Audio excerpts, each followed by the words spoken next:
Welcome to the SmartKeys podcast. Imagine showing up to a job where your manager isn't a human being. It's just, a line of code. Right. Yeah. And let's say you get fired. There's no HR department to call, no exit interview. You just get an automated, ticket closed email popping up in your inbox. Which is wild to think about. It is. But for millions of gig workers over the last decade, that hasn't been some hypothetical scenario. It was literally just the daily reality of the job. But, and this is the big shift, courts around the world are suddenly waking up to this dynamic. Oh, absolutely. They're looking at this and deciding that, legally speaking, a piece of software optimizing a marketplace actually functions as a corporate manager. Exactly. And today we are doing a deep dive into this really fascinating article by Felix Römer, published on smartkeys.org. It's called Gig Economy Regulations, Adapting Labor Laws to Flexible Work Models. Yeah, it's a brilliant piece. It really is.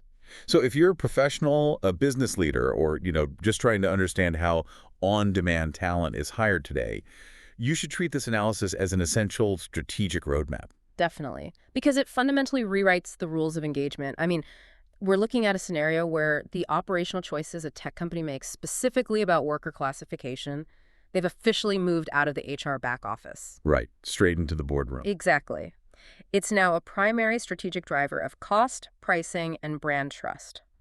But to truly understand where the modern workforce is heading, we have to look back at the catalyst, right? The thing that forced lawmakers to finally scrutinize this model. The pandemic? Yes, the pandemic operated as this massive stress test for global labor models. Overnight, app-based couriers and delivery workers were thrust into this intense global spotlight. Yeah, society literally designated them as essential infrastructure. Right. We needed them for cities to function, for restaurants to survive. Vulnerable populations needed them just to get basic supplies. Yet, this incredible reliance exposed these glaring structural gaps. It was such an incredible paradox. You had millions of workers universally recognized as essential on TV, right? Yeah. But in the eyes of employment law, they were practically invisible. Completely unprotected. Because they were classified as independent contractors, they just stayed entirely outside the safety net. No guaranteed sick pay, no minimum wage floors, no health care. And that contrast, our heavy reliance on them versus their stark legal vulnerability, that's what invited an unprecedented level of scrutiny from regulators. Yeah, they couldn't ignore it anymore. Right. Courts and lawmakers across the globe started actually looking at the daily operations of these platforms, and they realized the old binary definitions, you're either a full-time employee or an independent contractor, they just didn't fit a workforce managed by an application. That realization brings us to the core of how the nature of the work is evolving. Okay, let's unpack this. Römer's article zeroes in on this concept of algorithmic control. What's fascinating here is how that redefines management entirely. Right. We're no longer talking about a traditional middle manager standing on a factory floor, tapping their watch or monitoring your lunch break. Yeah, no clipboards here. Exactly. No clipboards. Yeah. The management is entirely digital. But I have to push back a little here, or at least play devil's advocate. Can an algorithm really be considered a boss in a court of law? Or is it just, software optimizing a two-sided marketplace? Well, historically, the tech companies argued exactly that. They said, hey, this is just a neutral feature to balance supply and demand. But labor advocates pushed back, arguing these are actual behavioral control mechanisms. And we are now seeing scholarly work and legal frameworks formally classify app mechanics, things like ratings, dynamic pricing, and even those little acceptance nudges on the screen as a direct form of managerial authority. The 2021 UK Supreme Court ruling on this absolutely blew my mind.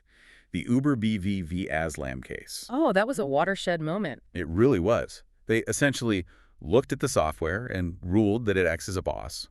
They famously noted that platform control can be algorithmic and real. Algorithmic and real. That phrase cuts right through the whole neutral technology provider defense. It completely redefines the legal concept of a manager. They recognized you don't need a human breathing down your neck to be managed. If a system dictates your behavior and penalizes you for rejecting tasks and determines your income, that system is managing you. Exactly. And we're seeing a very similar philosophical shift happening in the United States right now. The Department of Labor recently restored a multi-factor test under the FLSA, the Fair Labor Standards Act. Right, the economic reality approach. Yes. Courts are rigorously applying that economic reality approach, which draws on older foundational cases like U.S. v. Silk and Darden. Basically, they look past whatever label is on the contract to see who truly wields authority. So under that approach, the piece of paper where a worker just checks a box labeled independent contractor during onboarding, that doesn't actually shield the company from liability. Nope. It offers very little protection if the reality on the ground contradicts that contract. The DOL evaluates true economic dependence. What does that actually look like in practice?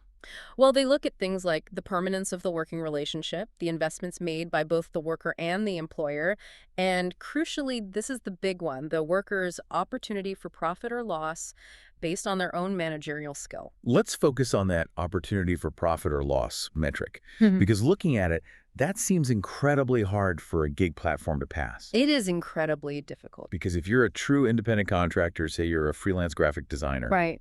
you can hustle, you can market yourself better, raise your hourly rate, negotiate directly with clients.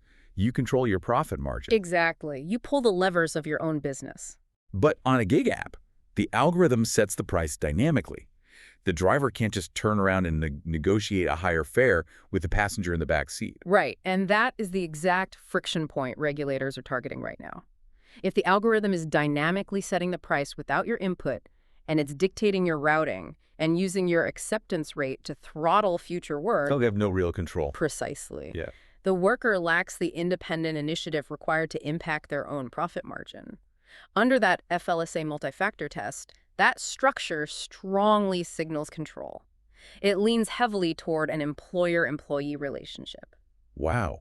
Okay, so if courts and labor departments are looking at this global pricing algorithm and seeing a traditional boss, that puts these tech companies in a near impossible position It's an absolute headache for them. because they build one centralized algorithm to scale globally, right? Yep.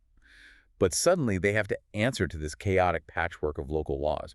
Here's where it gets really interesting. Let's look at how that regulatory collision breaks the software. Oh, it completely fractures it. The regulatory landscape that Römer outlines is the definition of a compliance maze. Yeah, it's wild. Just consider the state-by-state split in the U.S. alone. In California, you have Assembly Bill 5, AB 5, which passed in 2020. That law codified the strict ABC test. Which basically shifts the default assumption toward employee status, Okay. right? Unless the business can definitively prove three distinct prongs. Exactly. And those three prongs are notoriously difficult for platform companies to clear.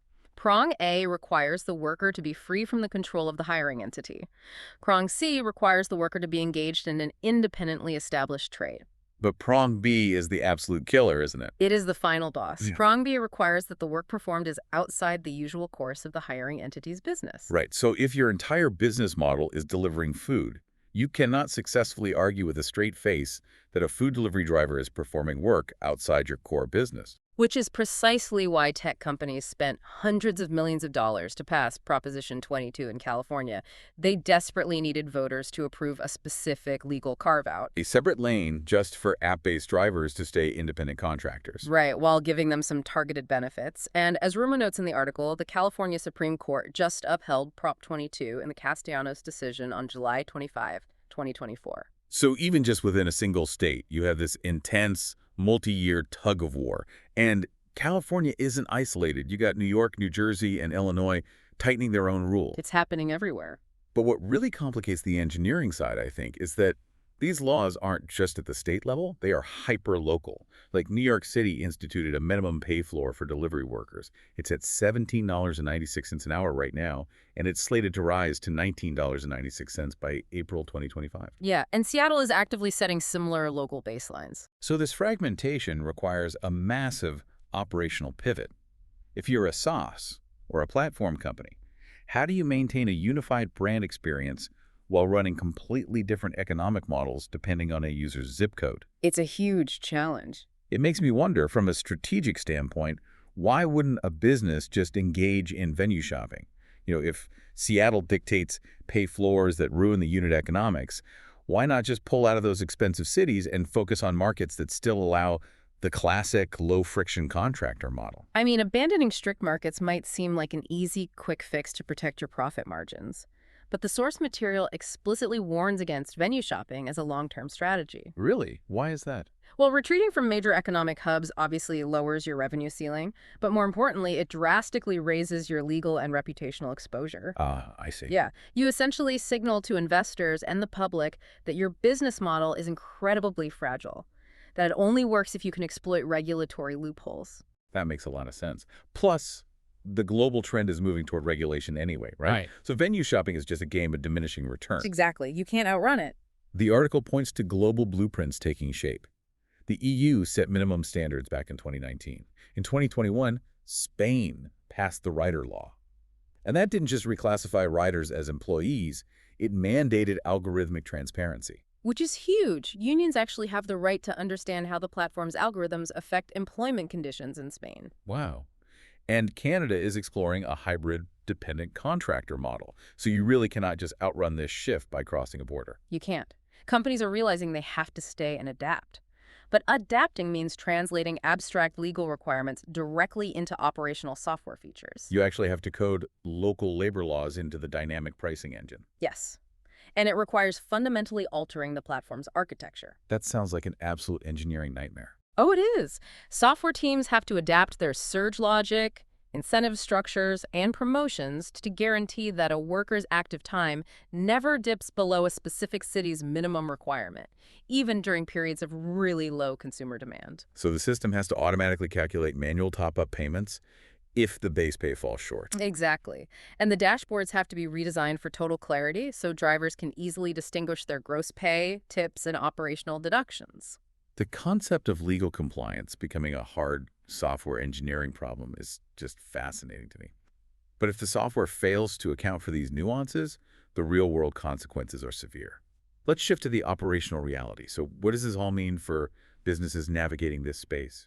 Well, the article outlines massive financial risks if a company gets classification wrong. The stakes are practically existential for some of these platforms. Because if a court determines you've misclassified your workforce, you aren't just asked to politely change your practices going forward. No, not at all.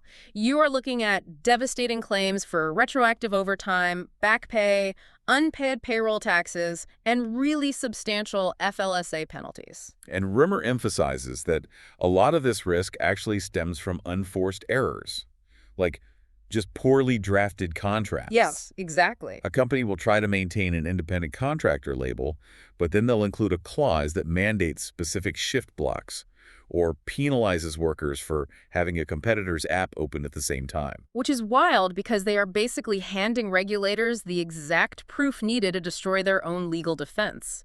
You cannot claim a worker operates an independent business if you actively prohibit them from seeking other clients in the open market. Exactly. You're walking this tightrope, right? It's like trying to give a wild animal a vaccine without officially adopting it as a pet. That's a great way to put it. On one hand, a platform wants to offer generous benefits, sick leave, robust support to attract the absolute best freelance talent. But if you put a collar on it, meaning you exert control over how they access those benefits, the government says, nope, you own it. That's an employee. This raises an important question, though. How do you administer a benefit without exerting control?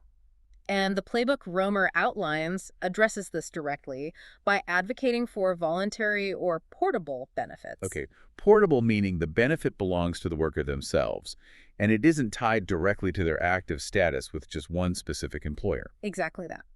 Companies can offer stipends, they can facilitate access to neutral health insurance marketplaces, or provide educational subsidies, all without conceding that independent contractor status. But the implementation has to be meticulous, right? Oh, absolutely. The documentation is everything. A platform has to prove why those benefits do not alter the worker's economic independence. If you give a worker a health stipend, but dictate exactly which doctor they must see, Or mandate they work a certain number of hours exclusively for you just to unlock it. right, then you have crossed the line back into control. So documentation and neutrality are the safety nets. You provide the funds, but you maintain a totally hands-off approach. Yeah, but the administrative burden of that is heavy, which is why the article stresses the absolute necessity of recurring worker classification audits. You can't just set up an onboarding flow in 2021 and assume it's still compliant today. No, you have to consistently audit your practices against that evolving DOL multi-factor test and the specific ABC standards of whatever states you operate in, especially when you roll out new app features. Keeping granular receipts seems totally non-negotiable. Rumor emphasizes maintaining trip-level records, right?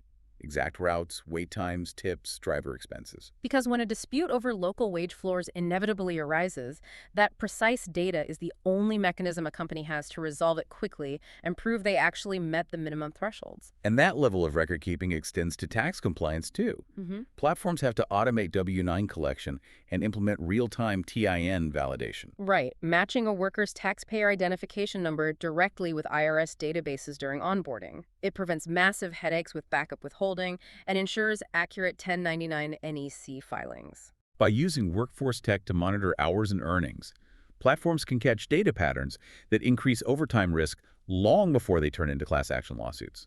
And really, that's the core takeaway here for anyone navigating this space. The ultimate goal is turning rigorous compliance from a dreaded legal chore into a competitive advantage. If a platform offers fair deactivation service level agreements, transparent pay, and portable benefits, workers will naturally gravitate toward that ecosystem. Exactly. The era of moving fast and breaking labor laws is over. We've entered a phase where clearer legal tests, local pay floors, and intense scrutiny are unavoidable. Platforms just have to prioritize transparency. Every algorithmic decision your software executes, whether it's dynamic pricing, routing, or deactivation, must be fully auditable and legally defensible. It is a massive paradigm shift. And honestly, analyzing how regulators are dissecting these platforms leaves me with this thought I just can't shake. Oh, yeah.